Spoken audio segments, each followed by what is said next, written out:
Let's go get him again. A banana-based scent? What? Let's go.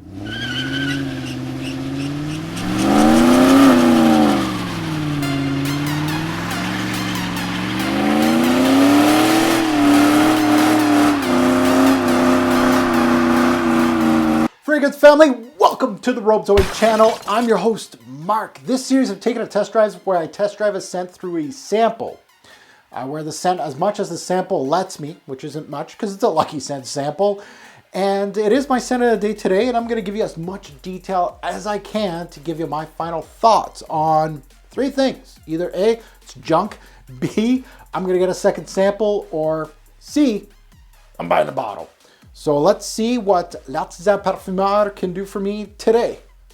Now on to the meat and potatoes. Today's video is all about Bana banana-based scent by L'Artisan Parfumeur. This one, ever since they released it, I was like, banana, what? There's not enough banana-based scents on the market, so I'm hyped about this one. It is from a brand that is respectable, which is L'Artisan Parfumeur. Let's go under the hood. Let's take a look at some stats on this one. Release date was back in 2019. Concentrations eau de parfum. The nose behind this is Celine Ellena. Hey, it's Jean-Claude's daughter, Celine. What's going on? Major notes to my nose: the banana flower, iris, and amber. So let's drain this little lucky scent sample. Let's drain it right here, and let's see what I get out of this release. Sample done. Banana-based scents, they're few and far between. So when one pops up, I want to get my nose on them. They're usually paired with vanillic tendencies or florals. So I'm excited what Jean-Claude Ellena's daughter is going to do here. Upon first sniff, what does Bana banana gives me? It's bananas. It truly shows me a banana. So that's a win. The banana note is paired with some sweetness, which at times makes me think of an artificial banana note. So kind of like those little candied bananas? It kind of goes in that manner a little bit. The iris isn't, it's kind of helping that idea because it has a waxy tendency. It's throwing it here. Now this banana note is paired with a bunch of florals here. So you're going to get primarily what I get off my skin is iris, as I feel the creamy, almost powdery take surrounding this banana note, giving it almost a yellow, almost green, yet white color combo here. There's other florals, there's violet, there's jasmine in here, and you're going to get some of those, but mostly jasmine giving sweetness here. So there's some sweetness, and the amber also comes into play to help with that sweetness too.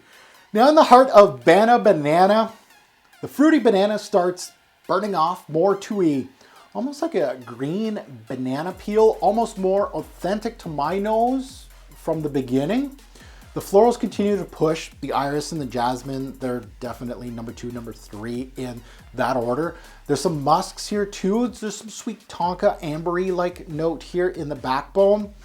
Overall, and again, I know banana-based scents, they either smell like a banana milkshake or banana florals, or this goes into that territory, so it's not overly unique. But this scent did not disappoint. Anything banana scent-wise to me is a win, because there's not that many. I feel like Celine did the best she could with the note, and it was front and center, is something I want to see. And actually more from kind of a candied banana note to an authentic green banana peel. The florals, excellent. There's not much backbone here though, so when you kind of get the feel of these kind of scents, they will shine in the spring and summer. I feel like this is more of a springtime scent because of the florals. I think it would work better than that. Man, it makes me want to think like I want a darker banana note. Like I should start my own brand. Here we go, banana and oud, banana and tobacco. That could work. But this is going to do for my banana fix. Actually, I do have a bottle of this. I got it split. It's in the other room, but spoiler alert, I do like this one enough that I got it split. So I got a half a bottle of Bana banana. in my collection, where we're going to do a pop the cherry on fairly soon, probably in 2021. So now let's get into the Revolver, where I talk about seasons, day, night, performance, versatility. Let's start with seasons. Like I said, spring is probably its best case scenario, this one. I just feel like the florals here, especially the waxy iris with the banana kick, would work very well. Summer, yeah, give it to me. It just might go a little powdery if you put it in the high heat of summer. So maybe a summer night would work better. And start of fall. Banana's gonna work well with the iris and the amber. Why not? Start of fall would work well. Day or night, I feel like this is more of a daily driver, a fun banana fragrance for casual use. And that goes to versatility, fairly average. I don't think anything crazy about this release. I think you can wear it almost all the time. Basically, there's some restrictions to it, but other than that, very well blended release. Performance, longevity was a little on the low side, but that's what I kind of expect. There wasn't much depth in this release. Longevity was 4 to 8 hours with average projection. At the end of the day, Bana Banana, I think Celine did well. Congrats. Hey, I haven't heard your name since the different company releases, so it's nice to see Celine back in the game. I think this is highly unisex as a release. I could see kind of men squirm on this kind of release, because anything floral that kind of makes you think that it's too feminine, you're not gonna like this one.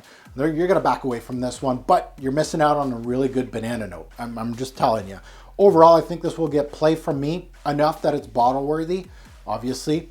And it gives me another banana-based scent in my arsenal, which I only have, I could probably count on one hand how many banana-based releases I have. We need more of those. I'd like a more daring one, like a banana tobacco or banana oud. I don't know, banana incense maybe? I'm thinking. I think some good ideas there for some darker banana releases. I'd like to see that. Anyway, if I had to give this one a score currently from 1 to 10 on my rating scale, I do this with, of course, all samples, just in case we don't see it again on my channel. I'm going to give this one a solid 7 out of 10. The one thing that brings down the score a little bit, I want to wear it more with my bottle in the spring and summer. I didn't really have much of a chance, so it kind of weaned a bit in the projection and longevity section. So I wanted to see a little bit more of that, and I feel like it didn't go outside the box in regards to the build of it. I think, you know, that milky banana combo has been done quite a bit. Actually, I don't see any other banana fragrances that do anything else than that. I think it's just the way they work well together. But I'd like to see something darker in the banana game. So that would get a 9 out of me, depending on of course, the build. So 7 bottles out of 10, still a pretty good score, not a great one. But I'd love to hear your take. Have you smelt Bana Banana? Please put that in the comments below. I can't wait to see it. As always, a greater pour fragrance will make a lasting impression. Choose your scent wisely. Thanks for watching, YouTube. Have a good one.